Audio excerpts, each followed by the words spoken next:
This is the Power Producers Podcast, where we are refining and redefining the sales game. Rule number one is you have to believe in yourself. You're the only one who doesn't think you belong in this appointment. The prospect has already validated your existence by scheduling time with you. Get it through your head you belong here, go in there, crush it, and close the deal. A place where sales professionals can come to learn from other sales professionals and thought leaders that have mastered their craft. The difference between a good salesperson and a best-in-class salesperson is only 2 minutes. By spending an extra 2 minutes on what you might think is a mundane task in the sales game, you separate yourselves from the pack, you grow your book of business, you close more deals, and you retain your accounts. As well as their peers who are still striving for perfection to achieve their why. I have a wife and 4 kids. Failure is not an option. Real sales professionals, real stories, real results. Are you ready to feel the power? Hey everybody, welcome to the Power Producers Podcast, where we are refining and redefining the sales game. Today, we are joined by Mr. Andrew Martin, who is in Florida, but in the complete other end of it. It's crazy, man, that you can be in the same state and be so far away. Like, I think if you go and try and drive from Pensacola to Key West, it's like 16 hours. Oh yeah. It's a super long drive, and I'm in the Panhandle here, and a lot of people don't realize that it's Central Time where I am, and a little sliver of the Panhandle here. So every time somebody hears Florida, and trying to do a schedule with them, it's tough. Yeah, I completely forgot about that. That's like the whole Columbus, Georgia thing, right? In Columbus, like in some weird time, in a different time zone than the rest of the state. Like it's in Central and everything else is Eastern. It's like Arizona. Arizona doesn't do the daylight saving times or whatever. So I have some clients in Arizona that you always got to be conscious of, is it, how many hours behind are they? Yeah. But, or when you're planning to travel out that way, man, I'm always like in the back of my mind trying to calculate these flight times and everything. And then I can never figure out what time zone they're actually operating in. Before we get cranked up and start chewing the fat a little bit, why don't you sort of give your background and talk a little bit about how you got to where you're at and what you're doing right now, and then we'll start digging in. Sure. So I got my start in life insurance with a large life insurance company, one of the big four, one of the big mutual companies, and branched out after 3 years. I was captive to them for 3 years, branched out, created Atlas Financial Strategies, which is my firm. And we do fee-based financial planning. Nice. So we charge for our time and advice. So that differs from most financial advisors, because most financial advisors are either working under a commission model or under the AUM model, more likely, where they're kind of solely focused on gathering and investing assets, charging the 1% or so, which we do those things as well. But I feel that the way that we do things, charging for our time and advice, makes it the most conflict-free that you can get, because otherwise, if you're not paying your advisor for their time, whatever advice they give you has to be something that makes them money, right? Yeah, no kidding. I mean, so true story, man. I'm exactly the same way. Awesome. We do the majority, at least in my personal book, the majority of my revenue is derived on a fee-for-service arrangement, and it makes it really easy to sell in the middle market, because most people don't do that. Like, they don't even realize you're able to do it. And so it becomes a little bit of a challenge when you're trying to explain to a client what's going on, because they're not used to that. They've never heard that message before. And so if you don't articulate it correctly, they think they're going to pay you in addition to. Whereas, in my world, when we do something net of commission on a fee for service basis, the premium drops by the amount that the carrier would have paid me in commission. So there actually is a premium savings to the client, even though they're going to turn around and push that money back to me on a fee for service. But I agree 100% with what you said, man. It's the exact same thing for me in that conflict free. When I give a client advice, there's no question as to whether or not that advice is going to be right. And I spin that. I shouldn't say spin, because there's a little bit of a negative connotation to saying you spin something. But the way that I position that is that the compensation model for insurance in general is flawed. But I mean, specifically property and casualty, because the worse that a client performs, the more they pay in premium, and the more their agent makes. So what's the incentive to have them, be a clean account at that point? Doesn't make any sense at all. Well, I think, and this is something that I've talked to the insurance guys podcast about is Scott and Bradley is. I feel like that industry. Well, I can say my industry too, but I feel like in particular the property casualty insurance industry is very transactional and very very focused on let me give you quotes, let me give you quotes, let me give you quotes, and they're not taking the time to educate clients, which I really wish that somebody would do. I really wish that somebody would, and it sounds like you may be already doing that, but I wish people would, getting paid for your time, you can take the time to educate them on, well, look, here's the options, here's how they work, here's the pros and cons, here's why you might want to consider this, here's how this works or that works, instead of like, hey, I can get it for you for, 10 cents or 10% cheaper.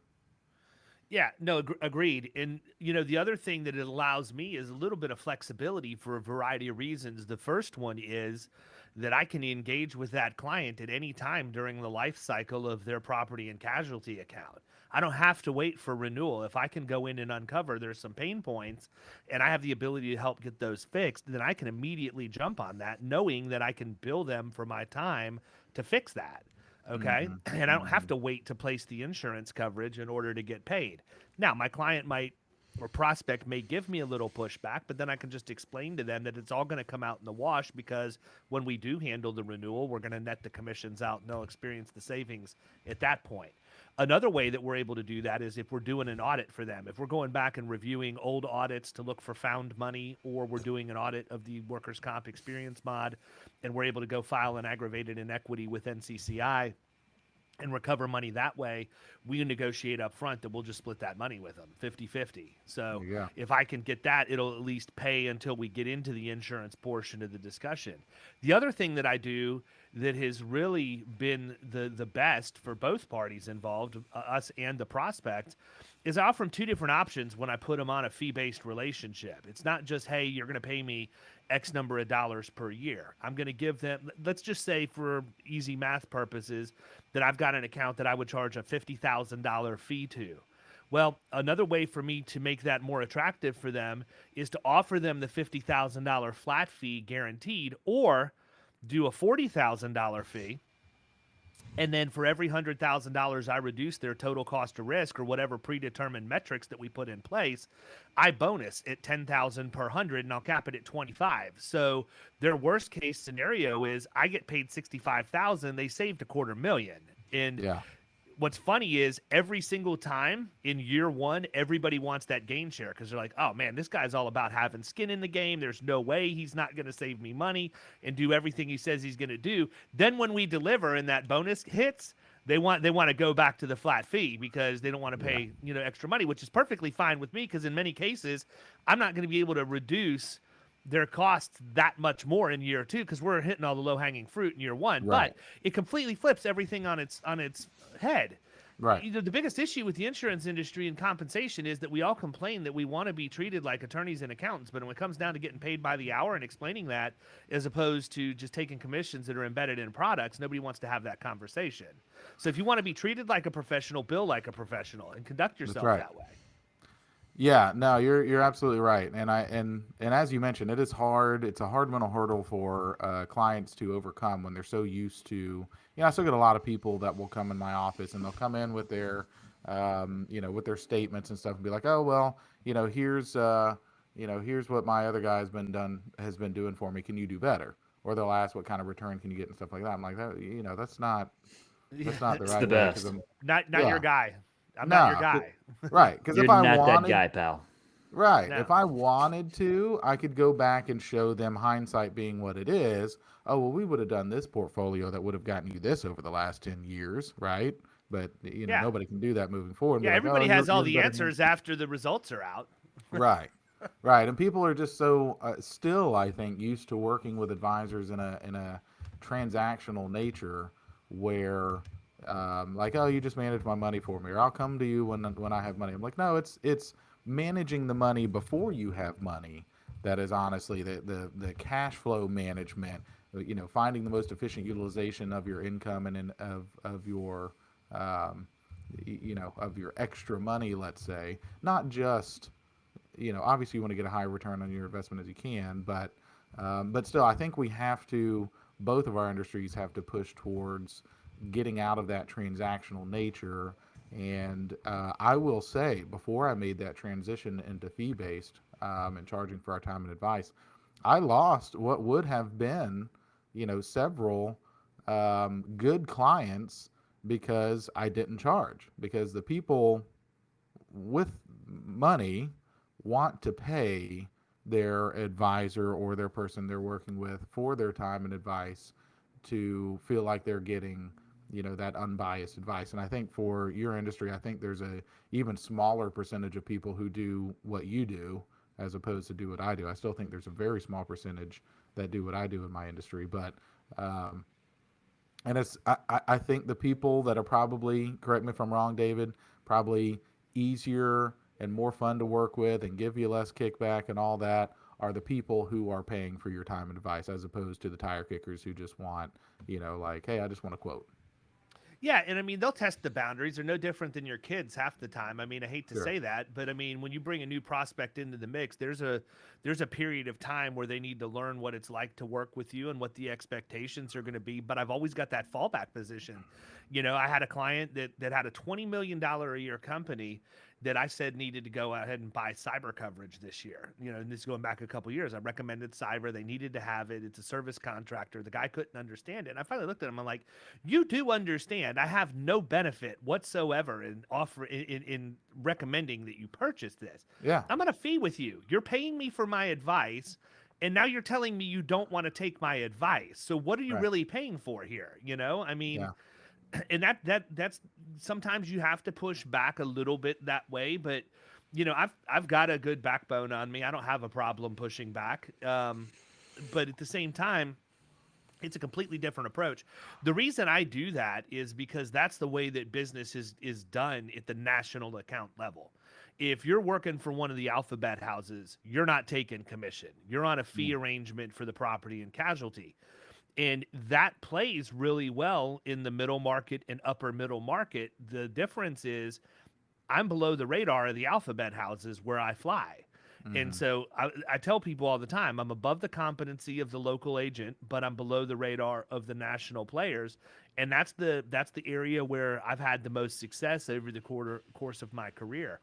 But the few times that I have bumped up against the Willises, Marshes, Aons, and their national accounts, I've gotten my butt kicked and learned from that, and so I've been able to form our value proposition in such a way that I shouldn't say mimics, or mirrors, it resembles a lot of what you would get at the national account level, but we're able to deliver that in the middle market based on how lean we run and how much we leverage technology. Yeah, and I think, as you mentioned that cyber contract for that client of yours, this is secondhand from another advisor I know, but a steel company in Pennsylvania, and this has been a handful of years ago, but they had some ransomware. Somebody got in there and hacked their stuff and froze all their stuff. And I forget, it was like $2 million ransom or something like that. That as soon as they paid it, they would, give them, allow them access to their stuff again. But they froze it. They shut down the plant. And so they had to make a decision on, well, do we just go ahead and pay them the $2 million because every hour that we're not producing is costing us X. And so, having a good, cyber protection contract, I think would be, for a big company like that who probably has a target on its back for those hackers, probably makes a big difference. And our biggest, to your point, like your story that you were saying, our biggest hurdle is getting the information we need from clients in a timely manner and getting them to follow through on some things, particularly our business owner clients. Those are typically the worst. And same deal, I have some clients that we end up, creating very good relationships with these people, and they apologize every time. Hey, our meeting last month, we told you to do these things. Did you do these things? No, I promise I'm gonna. I said, look, man, you're paying me the same either way. So, if you aren't following through on these things that we tell you to do, you're not getting your money's worth. You're paying it doesn't matter to me, right? You're paying me the same either way. So, you need to follow through with this if you want to get your money's worth out of it.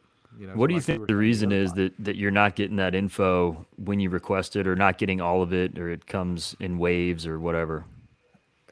and it seems to be because we work with business owners and non-business owners. Most of the time, our non-business owners, granted, they have less information to get us, but I think it's just with business owners, the type of person that they are. They're worried about running their business, and they might have every intention when we're in the meeting. Yep, I'm going to make sure to get that done, and they might absolutely mean to. But then, as soon as they leave there, their phone has probably rang a dozen times while they've been on the meeting with us, and had 2 dozen text message and emails and things like that. And then they're off to doing whatever it is and concerned about running their business. And typically, they're trying to, crap, I have a meeting with Andrew in an hour. Let me try to scramble to get some stuff together, and it just doesn't work. So I mean, I think it's that. I think they have every intention of doing it, and we try to work with it. If they have an assistant, or if we can get information from their CPA or attorney or whoever, we try to work to get that information from them. But it's just tough. And so would you say that that's how you overcome that objection? The example that you just gave, where like, look, dude, you're paying me either way, whether you give me this stuff or not, or is there another way that you found is equally as effective? We haven't really found that way because my staff follows up and follows up and follows up, and we try different things. And again, if they have an assistant or somebody else or a wife or somebody that we can, try to pry to get the information. It's not that they don't want us to get us the information. I don't think it's just that they don't make time to do it. And we've tried all kinds of different stuff. And again, the ones that I have a good enough relationship with, which is most Hmm. of them, I'll just tell them, you're paying me the same either way. So, Yeah. you know. Well, it's kind of similar. I think that we run into a little bit of that, too. So I can totally get that. Yeah, it's tough. We haven't. If y'all have some good insight on it, I would love to to know what the secret Well, sauce is, because we have not figured I out mean, what. people don't, there's no issue until there is an issue. So a lot of Right. times, that's just how it works. It's not front of their mind until something happens, and then it's like, oh yeah, yeah, here's everything you need, and now turn around And quick. we It's need it done immediately. Yeah. exactly, yeah. It's Yeah. frustrating. I'm with you. Well, and so we've just recently decided, because we've had multiple conversations about, with business owners, or with our business owner clients, we've been talking about how do we handle this. And we're like, we do charge them more typically than our non-business owner clients because there's just more to do, lots more to do, and a lot more of our time needs to be involved. But we've thought about, really hiking the fee, to, you know, to really make it worth their while, where they got more skin in the game, and or we're dealing with people who can afford to pay that, and their business is probably not in that startup grinding mode, right? Where maybe they're a little bit more seasoned and settled, and have, you know, put more value on what they're paying us, and have more time, or have the staff or support necessary to get us the information in a timely manner. So we just recently have made that switch. So we'll see if that remedies that problem. You know what, man? I'll tell you, if you are completely transparent in your fee and your pricing, the people you're trying to attract are going to have no problem with that, Yeah. regardless of what it is, right? I mean, not saying that you weren't being clear and concise in what you were charging, but I mean, if you're Sure. saying, hey, look, I need to go up in my fee because I find that people who pay us 25 grand a year or more are the best clients for us, get it on your website. You will get rid of the tire kickers really, Yeah. really quickly. That's a fair point. Yeah. Yeah.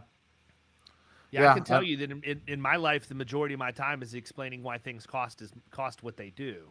And again, not that there's anything at all wrong with small commercial. I don't want people to think that, but you're dealing with, in my world, when you get into the middle market, you are dealing with somebody who knows what they're doing. They may be a business owner, but if they are, they've delegated everything else, and for whatever reason, I happen to get in front of them.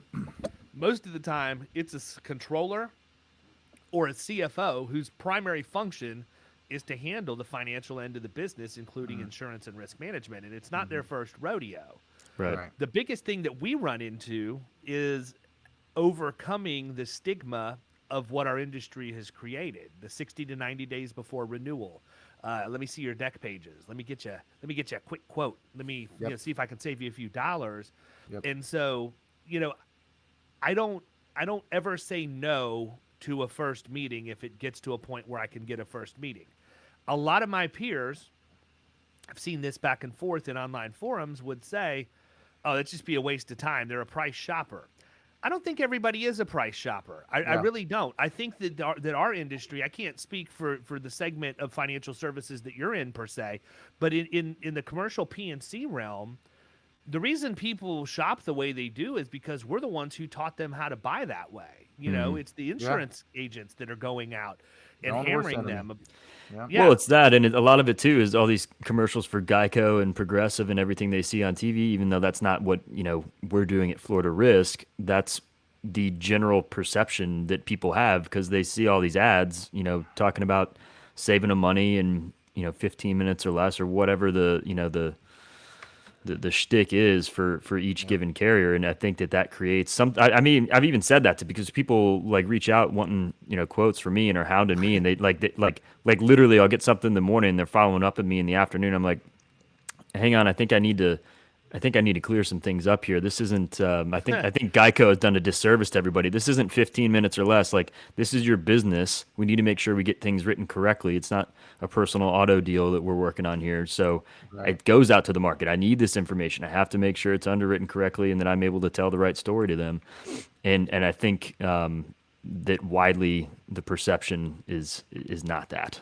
So then why are you wearing white pants, a white shirt, and a Progressive apron when you're But no, I mean, I would say truthfully. What's up with the apron, by the way? I don't. Yeah, I don't know. What's that for? Are they painting? Is it a smock? Like, I don't understand. Are they baking stuff? Cooking? Like, Yeah. And why grow are you wearing up, it grow on the up, beach? Flo. Yeah, why are you wearing it on the beach?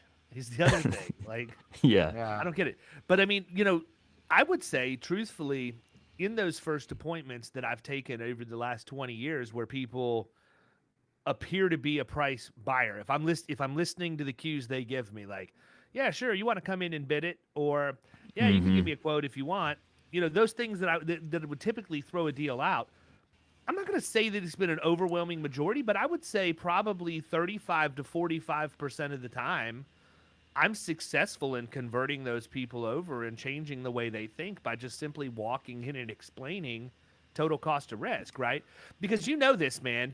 You know this as well as anybody, especially with financial products. It has to be about education. You have to educate people on not – and this is true for anybody listening to this. This is true for any aspect of your life. I mean, I do this with my kids, and it saves me so much time down the road. But if you just give people the why, just tell them why. Not here's what you need to do. This is what I'm recommending, but let me explain to you why. And then when you do that, once you give a child or a prospect, I'm going to try that with Nash and see if it works. Yeah, well, he's not there yet. But if you give the kid the reason why behind, or you tell your prospect, look, I'm recommending that you move to this cyber carrier. And the reason why I think you should move here is because this policy is a pay on behalf of policy, whereas the other option, even though it's $300 less in premium, is a reimbursement policy. Yeah, right. And the reason why this is important to you is because unless you've got a mountain of Bitcoin sitting around waiting for a ransomware attack to happen, you're in big trouble if you have a ransomware attack thinking you have coverage, because you're going to have to figure out a way to get the cryptocurrency needed to pay this claim off, get your stuff unlocked. Then you got to submit it to a carrier and get them to review everything and then finally issue reimbursement for the event. How much time do you really have on your hands? Probably a lot less than what $200 to $300 in premium would buy, right? And if it's going to take you 10 hours to do that and you're balking at $200, you're telling me that you're working for $20 an hour. Yeah. Yeah, and people, to your point, the why, people don't care what these things do. They care what they do for them, right? So, I mean, of course, you need to educate them on what these products do, but then give them the why of like, well, here's what it does for you, right? And I think that's very important. And, back to the fee thing, I'm sure y'all have seen that meme on Facebook, like, $500 client. Oh, if I'm going to invest this money and, this is a lot of money in my family and this, that, and the other, and we need to think about it and all that. And it's like $50,000 client, check sent, thanks. You know what I mean? And there's a lot of truth to that. And, working with people that have you know, that amount of money. You know, these small pieces of advice that we give to those clients could make them or save them hundreds of thousands or millions of dollars, right? That same piece of advice on a relative term for somebody who's, you know, maybe lower income, middle income, something like that, maybe it doesn't, you know what I mean? It still makes them or saves them the same percentage, but it doesn't justify a, you know, $25,000 or $50,000 fee, where this person that this piece of advice you just gave them, they're paying you a $50,000 fee. It might make or save them just by a little, by you know, switching, you know, flipping that switch in their brain, changes the way they think about something. You know, that could make or save them hundreds of thousands or millions of dollars, and more than justifies your $50,000 fee. So what was what was the jump like moving from life? I mean, I don't think I let you finish your whole story, man. We started jumping down rabbit holes immediately. I mean, you started out doing life insurance and ended up in financial planning. What was that jump like, and what led you to do that? And I think it's a natural progression. I think as a starting out in life, you work with so many business owners or people that where life insurance becomes part of the financial plan. Right. You know, that makes sense. So talk a little bit about that. Yeah, I've always wanted to be a trusted advisor for my clients and be well-rounded and holistic, and help them with everything as much as I can, provide as much value as possible. And so, you know, when you first start and you're only licensed for life insurance, most people, as I'm sure everybody on here knows, I mean, I would easily say 90+% of people don't have anywhere near the amount of life insurance that they need. So, I mean, that's kind of an easy one. I talk about the financial foundation, 6 bricks of your financial foundation, property-casualty being one of them, your estate planning, your emergency fund, your insurances, things like that. And most people, we do a life insurance need calculation. Most people don't have anywhere near the amount of life insurance that they need. And then I worked on getting my other licenses. I started with my 6 and 63, and then my 7 and 65, and so on. And, you know, made that transition into fee-based a handful of years ago. And it was a really tough transition. And I knew, so when I first started, I never wanted to charge for my advice. Like, I was very proud to not charge and to work with anybody who needed it, regardless of their financial situation and all that. And I remember there for a good year, it started getting to the point where it's like, okay, well, I either can't service my previous clients the way I need to, because I'm supposed to, you know, meet with them at least once a year and continue to, you know, work with them on their stuff. And that doesn't make me any money under the, you know, if I'm not getting paid for my time, if I'm transactional. Or I, you know, this is a business, I go out and try to find new clients, right, that need the things that I do.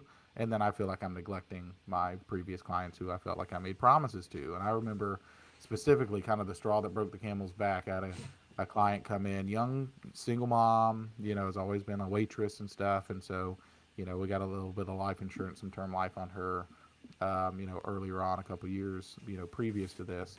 And so she calls, hey, I need to come see you. Okay, great. Come on in. I don't even ask what it's about. And she started a job at a hospital, and she brings in all her benefit packet stuff.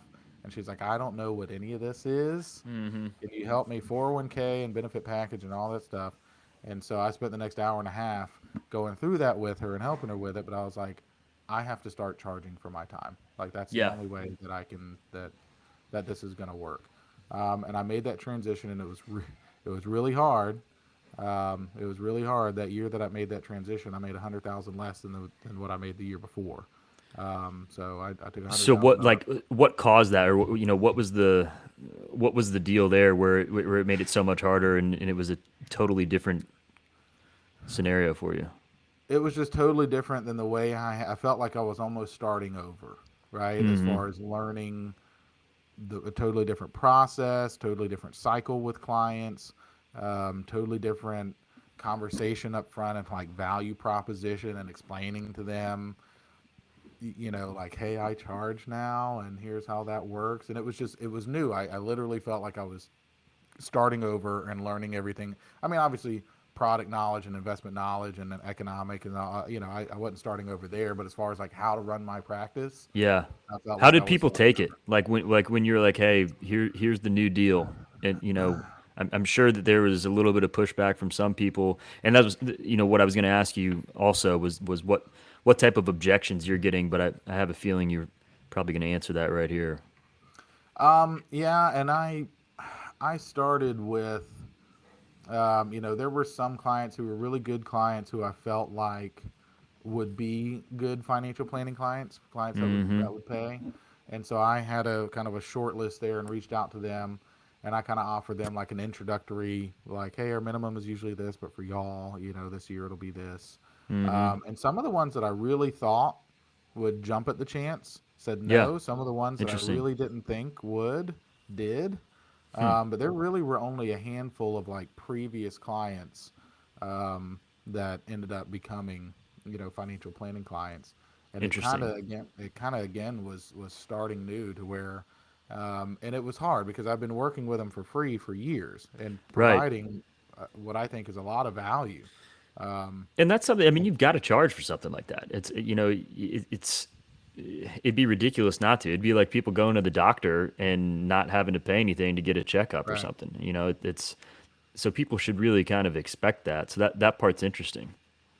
Yeah, and like I said, so it was kind of the clients that came in took me a while to get comfortable with the process and how I charge and just the whole thing. It took me a good year, and we're still figuring things out, right? We're always trying to perfect it, but it took me a while to kind of figure things out. But it kind of started with any new clients that come in. Hey, here's how we do things. So the expectation right off the bat, hey, this is how we do things, right? Right. And you would still have clients, and still to this day, we have clients that don't sign on because of the fee, and that's fine, right? And then I have somebody else that I refer them to that is Right. at the stage in his I mean, career at that that point, it's not your ideal client, anyways, and that's Right. one of the things that you get, and probably why you said that the things kind of took a little while to progress over that first year. And I will say for any advisors listening who's in my industry, making the transition into fee-based and charging fees, it was the best decision, one of the best business So how decisions. long has this been now? 3-4 years, Okay. something like that. Yeah. So So so aside from changing, the way you structured everything, what was the biggest challenge?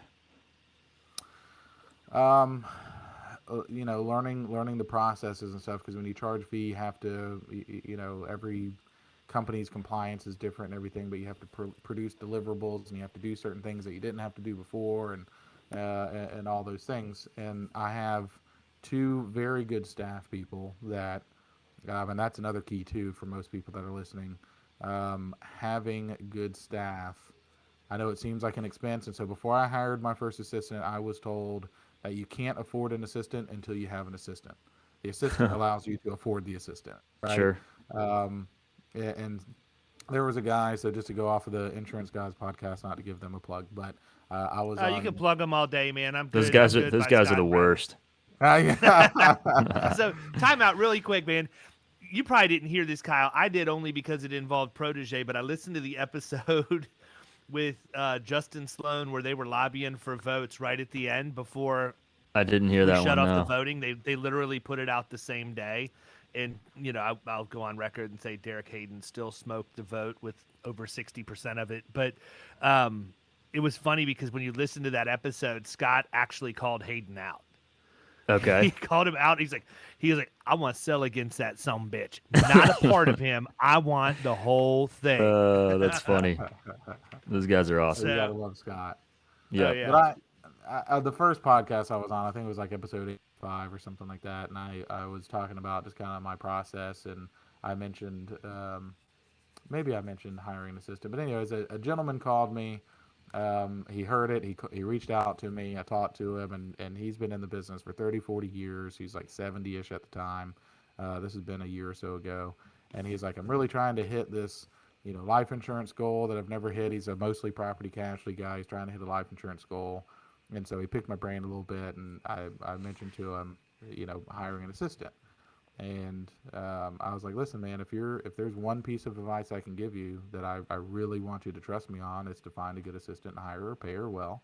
And I think that's really going to help you. And so I mentioned him. I was on the Insurance Guys podcast a while back for a second episode, and kind of told that story, mentioned him, and he called and kind of updated me. He was like, my average life cases went from about 250,000 to about 1.2 million. And he was like, we've tripled our life insurance production. I hit that goal. Having her makes my life so much easier because she does all the stuff and I can focus on doing the money making activity, right? Being in front of clients and stuff like that. And she handles all the stuff. And he was like, I was going to retire, but he was like, and he's like, to the point where like his people in his company are asking him what he's doing. His company wants him to like teach classes on what he's doing because Wow. everything has been so explosive, just from kind of like implementing some of the some of the processes that I talked to him about and hiring a good assistant. It's just exploded. He's like, no other agents in my company have an assistant, and he was like, I trusted you on it, and it was tough, but having good staff is worth its weight in gold, because it makes my life easy. The two money making things, the most valuable use of my time is being in front of clients and directing the planning, not doing the planning, directing the planning. And then there's a whole lot of other stuff that needs to get done that somebody else needs to do, right? And so we've hired very good people to do that. But I mean, I will say it was a tough transition, making the transition into fee based. It took me a while to kind of settle in. Again, we're still trying to perfect things, of course, as I hope we always do. But it's been one of the best business decisions I've ever made. It really has opened things up. It really has positioned me because, again, there just are so few advisors who do that has really positioned me as, I think, I hope the expert in our area. I've been voted best financial advisor 8 times in the last 8 years. So it's good, right? We have people calling the office instead of us calling people, which my entire career I wanted, Yeah. right? And didn't know how to get to, and we're finally there, and it's a real blessing. But I think Nice. with those things and educating clients, David, like we were talking about earlier, spending time to educate clients and giving them options and explaining those options instead of trying to fit a square peg in a round hole, I think it makes all the difference in the world. I think that we need to not be afraid to walk away, right? I think that's the other thing, man. I mean, when you get to a point, I think people are afraid to raise their rate. Number one, I live in this situation. I've had you don't probably know this about me, Andrew, but I have an online ecosystem for commercial producers across the country, and I've had people on me to raise the cost to get into that program for a while, and it's something that I've struggled with. Not really because I don't believe that it's worth it, just because I don't necessarily know that I have to charge that much, right? I mean, there comes a point where it's like, do I really need to go down that road? But that's not really where I'm going with this. Where I'm going with it is, if you look at your product and you have a hard time charging more, the question I have is, do you really believe enough in yourself to think that you're worth it? And here's the thing, man, this is no different than any other type of sales. If you can confidently ask for what it is you think you deserve, you're going to get it. Yeah. But if that prospect even senses a remote amount of insecurity, you're out. Yep, they can smell it. Yeah, there's a guy, Alex Hormozy, that I've really been getting into following on YouTube, and it's all about growing and scaling a business and things like that, sales even and things like that. But for what he does, he said, we have this offering, we charged X for it, and we decided we were going to triple our price on it for the same thing.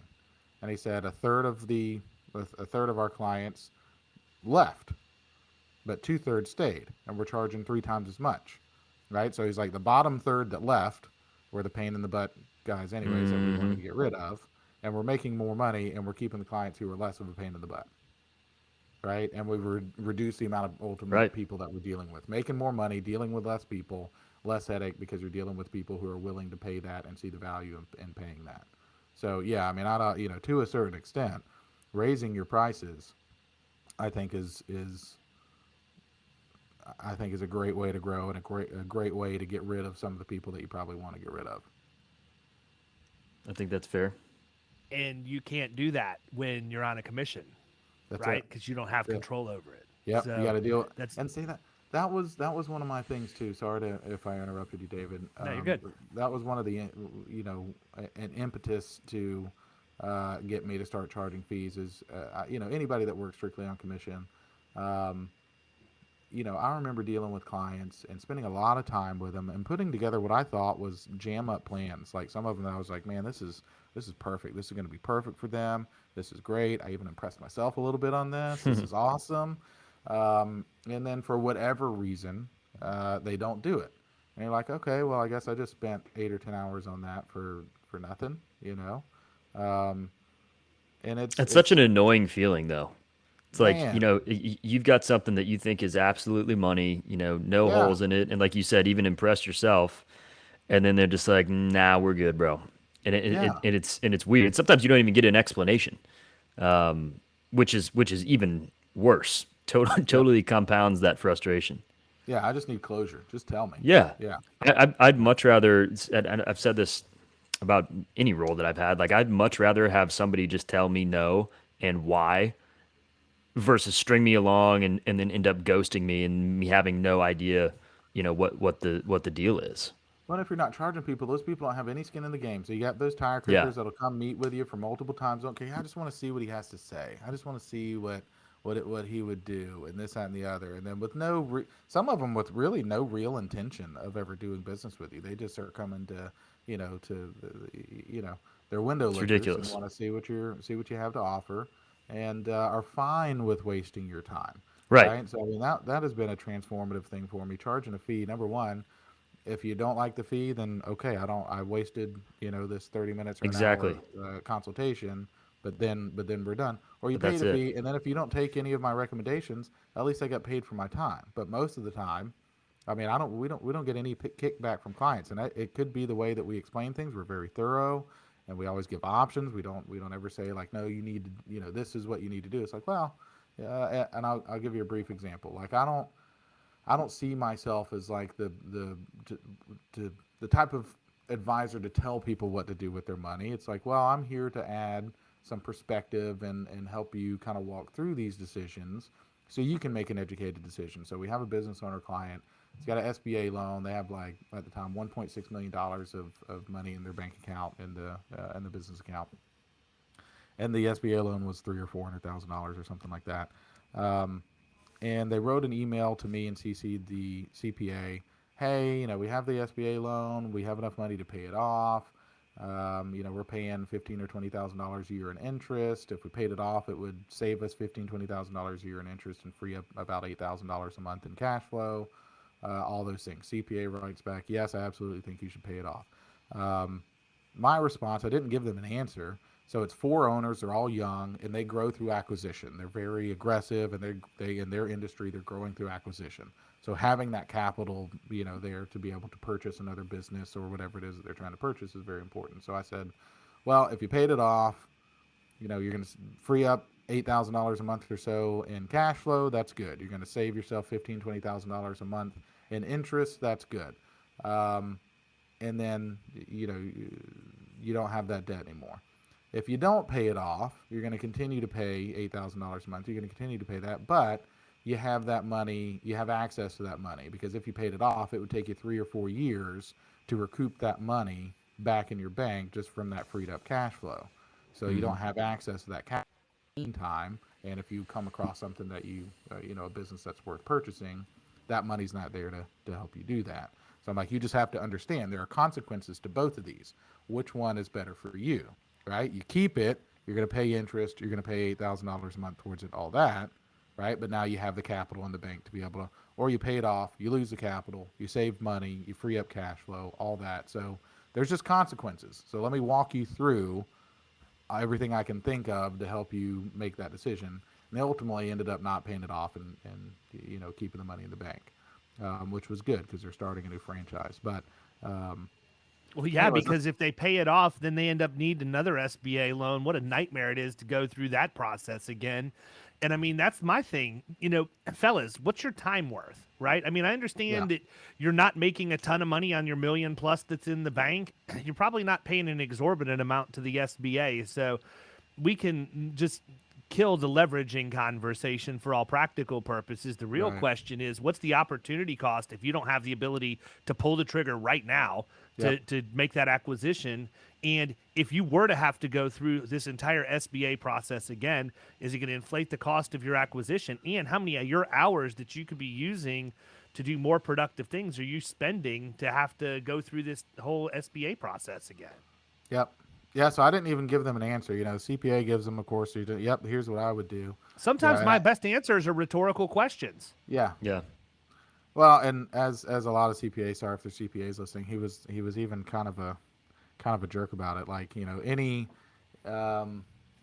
any thinking human could, knows that it's the best to pay it off or something along those lines. It's just like, man, you don't have to be a jerk. You know what I mean? You could just give an answer. That's how accountants roll, man. But, they're not people. They're not. It's not a people person.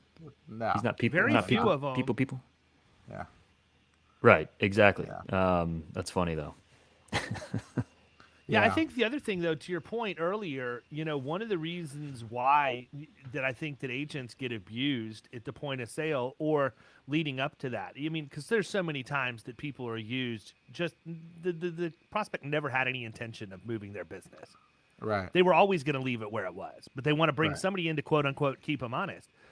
I pre-qualify people up front just by simply asking the questions. Like, look, here we're going to come in and we're going to demonstrate what we do. And when we have our first meeting, I'm going to ask you to allow me to prove our worth to you by allowing us to provide you with some complimentary work product, whether that be a review of insurance policies or, do an experience mod analysis for the workers' comp mod or any number of things.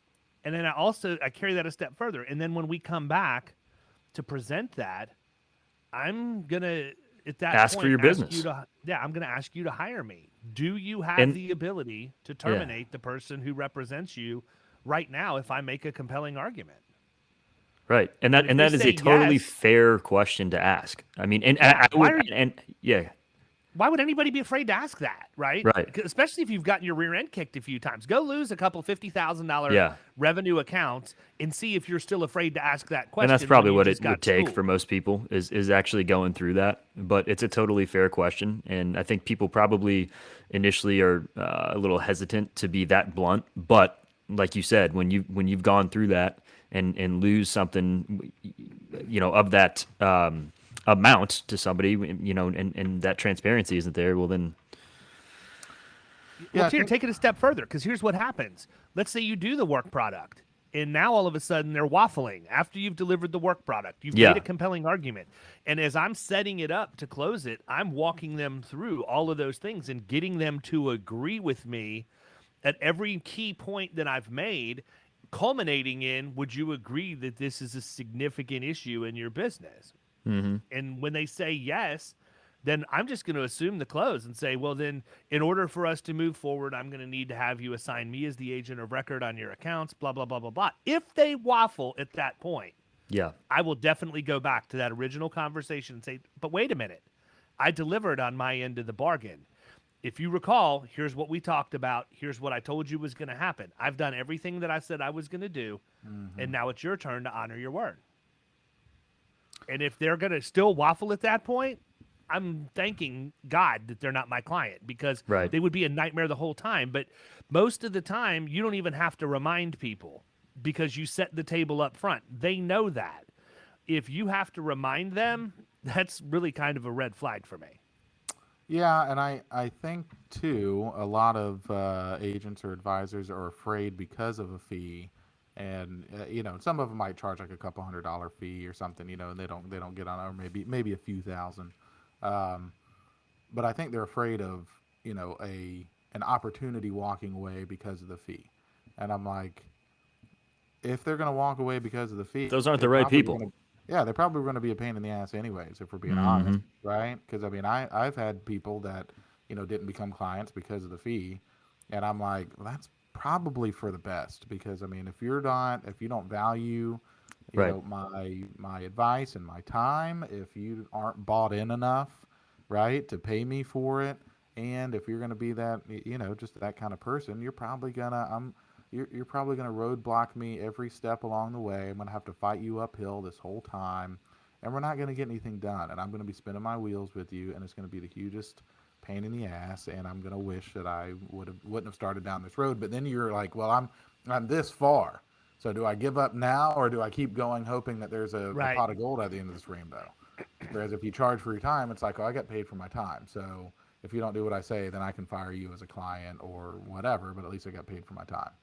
The takeaway from this conversation so far, what I was going to say for everybody out there listening, is transparency and setting the expectations up front. You have to do it. Yeah. And here's the thing, man. There's two things that I'm looking for when I set that table.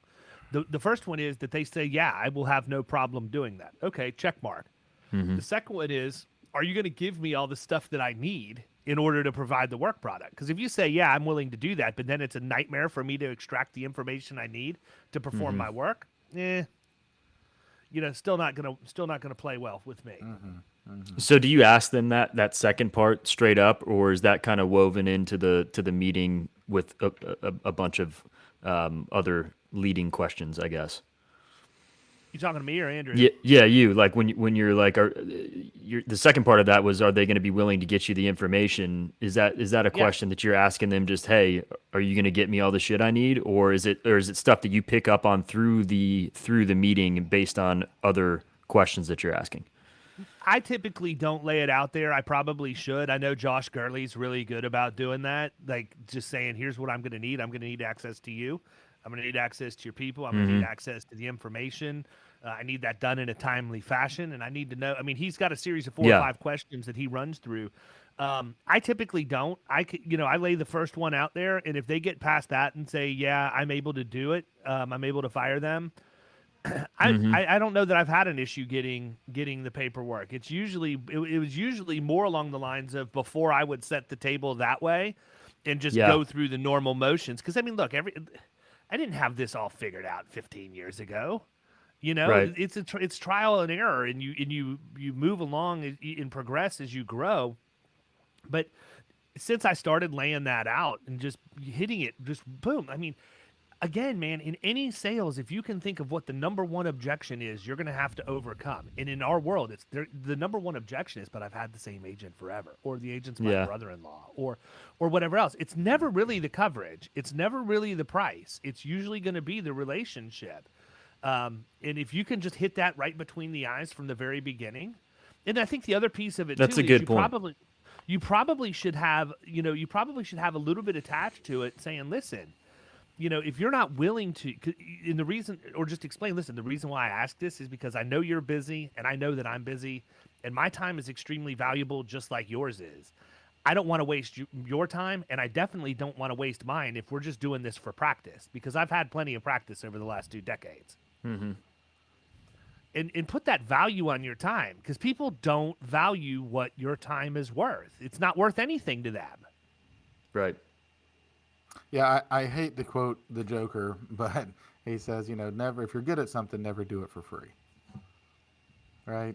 So, isn't that, if you're trying to position yourself as the professional and the go-to person, and you can do no better than to work with me, why are you doing it for free? Yeah. That's actually a pretty good quote from the old Joker. Yeah. Yep. Well, listen, man, I want to be respectful of your time. We've been getting on an hour now. Talk really quickly to the audience, because you never know who's listening. That's the crazy part about the podcast. Like, I get people from all over the place and all different walks of life. I found out my brother-in-law has listened to every single episode, and he has nothing to do with insurance. It's like, awesome. All right, well, I guess you already know everything going on in my life. Nothing to talk about at family gatherings anymore. There you go. But no, talk about who your ideal prospect is, and then how people can get in touch with you so that they can learn more about what you're doing and see if it's makes sense to engage.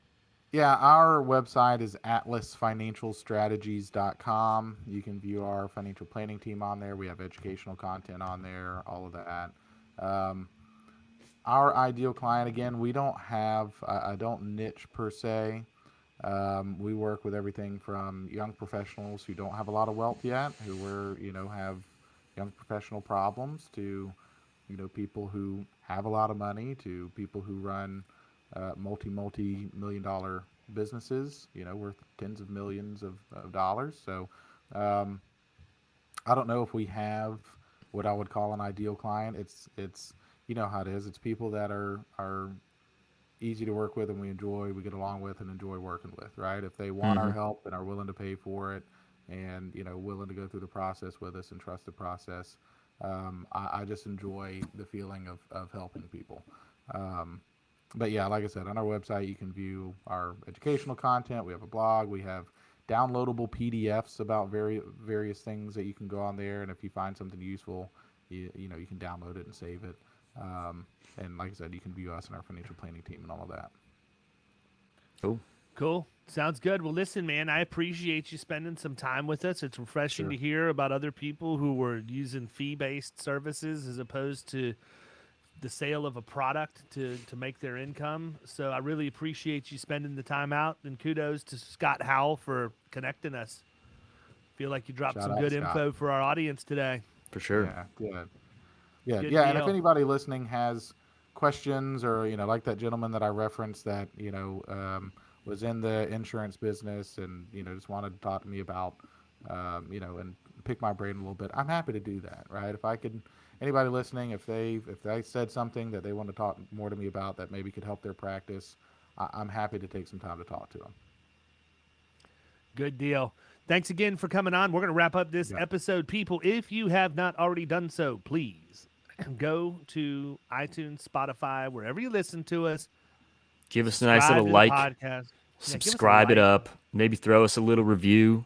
We Come on, appreciate throw your boy a bone, man. we appreciate your listenership. Yeah, throw your boy a bone, for crying out loud. Getting hungry over here. See ya. You've been listening to the Power Producers Podcast. You can follow Killing Commercial Insurance on Facebook and YouTube. And if you want to take your game to the next level, check out our book, The Extra 2 Minutes, and our website, killingcommercial.com.